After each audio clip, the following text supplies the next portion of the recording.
নমস্কাৰ ফ্ৰেন্ডছ, স্বাগতম জনাইছোঁ সকলোকে। আৰু পুনৰ নতুন পোষ্ট খালী হৈছে আৰু তাৰ কাৰণে আবেদন চলি আছে। অসমৰ সকলো ল'ৰা ছোৱালীয়ে পোষ্টসমূহত এপ্লাই কৰিব পাৰিব। তো এডভাৰটাইজমেণ্টটো ক'ৰ পৰা আহিছে, কেনেকুৱা ধৰণৰ কোৱালিফিকেশ্যন বিচাৰিছে, সকলোখিনি মই আলোচনা কৰিম, আপোনালোকক জনাই দিম। তো আপোনালোকে ভিডিঅ'টো চাই থাকিব।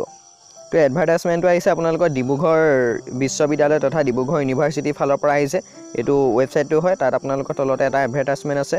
তো আপোনালোকে এডভাৰটাইজমেণ্টটো ক্লিক কৰি দিব। এটা PDF ফাইল খোল খাব, আপোনালোকে সেইটো খুলি চাব। তাতে আছে আপোনালোকৰ পোষ্টটোৰ নাম হৈছে junior research fellow' JRF। Total post আপোনালোকৰ দুটাই আছে, টোটেল পোষ্ট। আৰু এইটো আহিছে আপোনালোকৰ ডিব্ৰুগড় ইউনিভাৰ্চিটিৰ ফালৰ পৰা আহিছে। তাৰ কাৰণে আপোনালোকৰ কোৱালিফিকেশ্যনটো এনেকুৱা ধৰণৰ লাগিব। আপোনালোকে মাষ্টাৰ ডিগ্ৰী কৰা হ'ব লাগিব ফিজিক্সত, লগতে থাকিব লাগিব আপোনালোকৰ MTech থাকিব লাগিব ফিজিক্স ছাবজেক্টটো লৈ পিনি।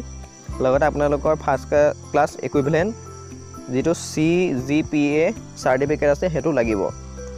তাৰপিছতে আহিলে আপোনালোকৰ ইয়াত ডিজাৰেবল দিছে।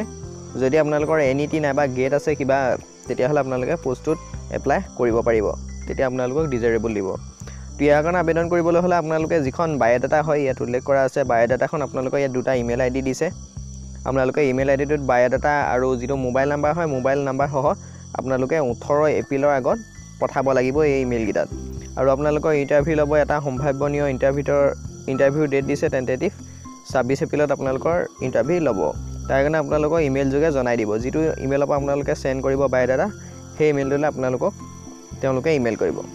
তো ভিডিঅ'ত ইমানখিনি। আপোনালোকক মই যিটো অফিচিয়েলি PDF ফাইল আছে এডভাৰটাইজমেণ্ট, মই ভিডিঅ'ৰ ডিছক্ৰিপশ্যনত লিংকটো দি দিম। আপোনালোকে লিংকটো খুলি পিনি এবাৰ নিজে চাই ল'ব। আৰু যোনখিনি ফ্ৰেণ্ড আছে আপোনালোকৰ, তেওঁলোকলৈ ভিডিঅ'টো শ্বেয়াৰ কৰি দিব। তো এতিয়ালৈ ইমানেই, ধন্যবাদ।